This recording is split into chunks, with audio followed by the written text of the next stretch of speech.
بسم اللہ الرحمن الرحیم۔ السلام علیکم۔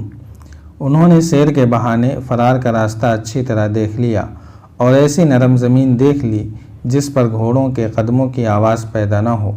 ان کی سیر کی خواہش کے پیچھے یہی مقصد تھا۔ ادھر حبشی پروہت قریبی بستی میں بیٹھا قبیلے کو یہ خوشخبری سنا رہا تھا کہ قربانی کے لیے لڑکیاں مل گئی ہیں اور قربانی آج سے چوتھی رات دی جائے گی جو پورے چاند کی رات ہوگی۔ اس نے کہا کہ قربانی دیوتاؤں کے مسکن اور معبد کے کھنڈروں پر دی جائے گی۔ اس کے بعد ہم یہ معبد خود تعمیر کریں گے اور جب یہ معبد تعمیر ہو جائے گا تو ہم اس قوم سے انتقام لیں گے جنہوں نے ہمارے دیوتا کی توہین کی ہے۔ نصف شب کا عمل تھا۔ رجب اور اس کے ساتھیوں کو لڑکیوں نے اپنے خصوصی فن کا مظاہرہ کرتے ہوئے اتنی شراب پلا دی تھی کہ ان کی بیداری کا خطرہ ہی ختم ہو گیا تھا۔ وہ بے ہوش پڑے تھے۔ لڑکیوں نے سفر کے لیے سامان باندھ لیا، 3 گھوڑوں پر زینے کسی سوار ہوئیں اور اس نرم زمین پر گھوڑوں کو ڈال دیا جو انہوں نے دن کے وقت دیکھی تھی۔ اس خطے کے ایک حصے میں 4 حبشی موجود تھے، لیکن وہ سوئے ہوئے تھے اور دور تھے۔ انہیں معلوم تھا کہ یہاں سے کوئی بھاگنے کی جرأت نہیں کر سکتا۔ اگر بھاگے گا تو صحرا اسے راستے میں ہی ختم کر دے گا، مگر لڑکیاں اس سرسبز خوشنما اور ہولناک قید خانے سے نکل گئیں۔ وہ اسی راستے سے فلسطین جانا چاہتی تھیں جس راستے سے رجب انہیں لایا تھا۔ وہ تھیں تو غیر معمولی طور پر ذہین اور انہیں عسکری تربیت بھی دی گئی تھی، مگر انہیں یہ علم نہیں تھا کہ صحرا میں اس قدر فریب چھپے ہوئے ہیں جو دانش مندوں کو بھی عقل کا اندھا کر دیا کرتے ہیں۔ اتنے طویل صحرائی سفر پر لوگ قافلوں کی صورت میں نکلا کرتے تھے اور ان کے پاس صحرا کی ہر آفت کا مقابلہ کرنے کا اہتمام ہوتا تھا۔ رات کے وقت تو صحرا سرد تھا۔ تینوں لڑکیوں نے اس جگہ سے کچھ دور تک گھوڑوں کو آہستہ آہستہ چلایا، پھر ایڑ لگا دی۔ گھوڑے سر پر دوڑنے لگے۔ بہت دور جا کر انہوں نے گھوڑوں کی رفتار کم کر دی۔ باقی رات گھوڑے اسی رفتار پر چلتے رہے۔ صبح طلوع ہوئی اور جب سورج اوپر آیا تو لڑکیوں کے ارد گرد ریت کے گول گول ٹیلے تھے اور ان سے آگے ریتیلی مٹی کی اونچی اونچی پہاڑیاں کھڑی تھیں۔ کوئی راستہ نہ تھا۔ انہوں نے سورج سے اپنی سمت کا اندازہ کیا اور ٹیلوں کی بھول بھلیوں میں داخل ہو گئیں۔ گھوڑے پیاسے تھے۔ ہر گھوڑے پر پانی کا ایک ایک چھوٹا مشکیزہ تھا جو ایک دن کے لیے بھی کافی نہیں تھا۔ گھوڑوں کو کہاں سے پانی پلایا جاتا؟ لڑکیاں کسی نخلستان کی تلاش میں چلتی چلی گئیں۔ سورج اوپر اٹھتا گیا اور صحرا کو دوزخ بناتا گیا۔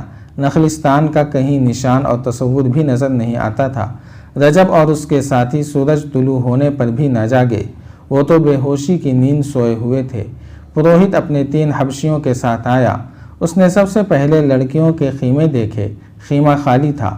اس نے رجب کو جگایا اور کہا، دونوں لڑکیاں میرے حوالے کر دو۔ رجب ہڑبڑا کر اٹھا اور پروہت کو قائل کرنے کی کوشش کرنے لگا کہ وہ ان لڑکیوں کو ضائع نہ کرے۔ اس نے اسے تفصیل سے بتایا کہ ان لڑکیوں سے کیا کام لینا ہے، مگر پروہت نے اس کی ایک بھی نہ مانی۔ رجب نے اپنے ساتھیوں کو جگانا چاہا تو حبشیوں نے اسے پکڑ لیا۔ پروہت نے پوچھا، لڑکیاں کہاں ہیں؟ رجب نے وہیں سے لڑکیوں کو پکارا تو اسے کوئی جواب نہ ملا۔ خیمے میں جا کر دیکھا، انہیں ادھر ادھر دیکھا، وہ کہیں نظر نہ آئیں۔ اچانک نظر زینوں پر پڑی۔ 3 زینیں غائب تھیں۔ گھوڑے دیکھے تو 3 گھوڑے غائب تھے۔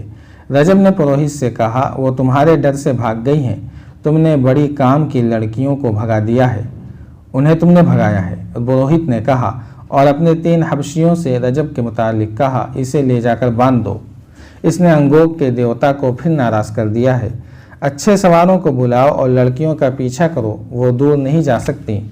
رجب کے احتجاج اور منت سماجت کو نظر انداز کرتے ہوئے حبشی اسے اپنے ساتھ لے گئے اور ایک درخت کے ساتھ اس طرح باندھ دیا کہ اس کے ہاتھ پیٹھ پیچھے بندھے ہوئے تھے۔ اس کے سوئے ہوئے ساتھیوں کے ہتھیار اٹھا لیے گئے، پھر انہیں جگا کر دھمکی دی گئی کہ وہ یہاں سے ہلے تو قتل ہو جائیں گے۔ تھوڑی دیر بعد 6 گھوڑ سوار اور شتر سوار آ گئے۔ انہیں لڑکیوں کے تعاقب میں روانہ کر دیا گیا۔ ریت پر 3 گھوڑوں کے قدموں کے نشان صاف تھے۔ اسی سمت کو یہ حبشی سوار انتہائی رفتار سے روانہ ہو گئے۔ لڑکیوں کو پکڑنا آسان نہیں تھا کیونکہ فرار اور تعاقب میں 8-10 گھنٹوں کا فرق تھا۔ حبشی سواروں کو یہ سہولت حاصل تھی کہ وہ صحرا کے بھیدی تھے اور مرد تھے، سختیاں جھیل سکتے تھے۔ آگے جا کر انہیں یہ مشکل پیش آئی کہ ہوا چل رہی تھی جس نے ریت اڑا اڑا کر گھوڑوں کے قدموں کے نشان غائب کر دیے تھے، پھر بھی وہ اندازے پر چلتے گئے۔ 3-4 گھنٹوں کے تعاقب کے بعد انہیں ایک طرف سے آسمان پر افق کے کچھ اوپر تک مٹیالی سرخی دکھائی دی جو اوپر کو اٹھتی اور آگے بڑھتی آ رہی تھی۔ سواروں نے گھبرا کر ایک دوسرے کی طرف دیکھا، گھوڑوں اور اونٹوں کو پیچھے کی طرف موڑ کر سرپٹ دوڑا دیا۔ یہ صحرا کی وہ آندھی تھی جو بڑے بڑے ٹیلوں کو ریت کے ذروں میں بدل کر اڑا لے جاتی ہے۔ کوئی انسان یا جانور کہیں رک کر کھڑا رہے یا بیٹھ جائے تو ریت اس کے جسم کے ساتھ رک رک کر اسے زندہ دفن کر دیتی ہے اور اس پر ٹیلا کھڑا ہو جاتا ہے۔ وہاں آندھی سے بچنے کے لیے کوئی مضبوط ٹیلا نہیں تھا۔ وہ بھاگ کر اپنے پہاڑی خطے تک پہنچنا چاہتے تھے جو بہت ہی دور تھا۔ وہاں تک آندھی پہنچ گئی تھی۔ اس خطے کے درخت دوہرے ہو کر چیخ رہے تھے۔ جھیل کے مگرمچھ پہاڑی کے آبی غار میں جا چھپے تھے۔ پروہت ایک جگہ زمین پر گھٹنے ٹیکے ہوئے ہاتھ ہوا میں بلند کرتا اور زور زور سے زمین پر مارتا تھا۔ ہر بار بلند آواز سے کہتا تھا، انگوک کے دیوتا اپنے قہر کو سمیٹ لے، ہم دو بہت ہی خوبصورت لڑکیاں تیرے قدموں میں پیش کر رہے ہیں۔ وہ اس آندھی کو دیوتا کا قہر سمجھ رہا تھا۔ صحرا اور آندھی کا چولی دامن کا ساتھ تھا، لیکن سرخ اور ایسی تیز و تند آندھی کبھی کبھی چلا کرتی تھی۔ وہ حبشیوں کے خطرے سے تو بہت دور نکل گئی تھیں، مگر صحرا کے ایسے خطرے میں آ گئیں جو ان کے لیے جان لیوا ثابت ہو سکتا تھا۔ ان کے لیے دوسری مصیبت یہ آئی کہ ریت کے بوچھاڑوں اور آندھی کے زناٹوں سے گھبرا کر تینوں گھوڑے منہ زور اور بے لگام ہو کر دوڑ پڑے۔ وہ چونکہ اکٹھے بتکے تھے اس لیے اکٹھے ہی دوڑتے جا رہے تھے۔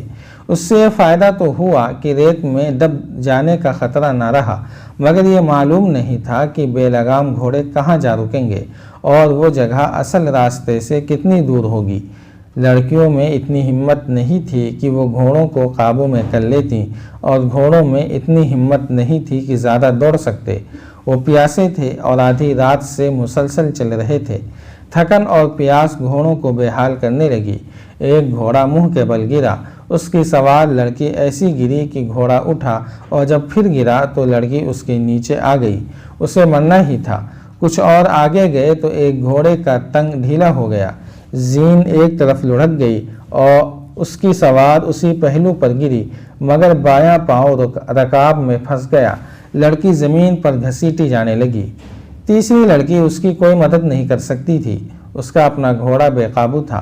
وہ اپنی ساتھی کی چیخیں سنتی رہی، پھر چیخیں خاموش ہو گئیں اور وہ لڑکی کی لاش کو گھوڑے کے ساتھ زمین پر جاتا دیکھتی رہی۔ اس پر دہشت طاری ہو گئی۔ وہ کتنی ہی دلیر کیوں نہ تھی، آخر لڑکی تھی۔ زور سے رونے لگی۔ ڈھیلی زین والا گھوڑا یکلخت رک گیا۔ تیسری لڑکی اپنا گھوڑا نہ روک سکی۔ اس نے پیچھے دیکھا، آندھی میں اسے کچھ نظر نہ آیا کہ اس گھوڑے کا کیا حشر ہوا۔ لڑکی تو یقیناً مر چکی تھی۔ تیسری لڑکی اکیلی رہ گئی۔ اس نے رکابوں سے پاؤں پیچھے کر لیے۔ اس کی دہشت زدگی کا یہ عالم تھا کہ اس نے گھوڑے کی لگام چھوڑ کر ہاتھ آسمان کی طرف اٹھا کر جوڑ دیے اور گلا پھاڑ کر خدا کو پکارنے لگی، میرے عظیم خدا، آسمانوں کے خدا، میرے گناہ معاف کر دے۔ میں گنہگار ہوں، میرا بال بال گنہگار ہے۔ میں گناہ کرنے آئی تھی، میں نے گناہوں میں پرورش پائی ہے۔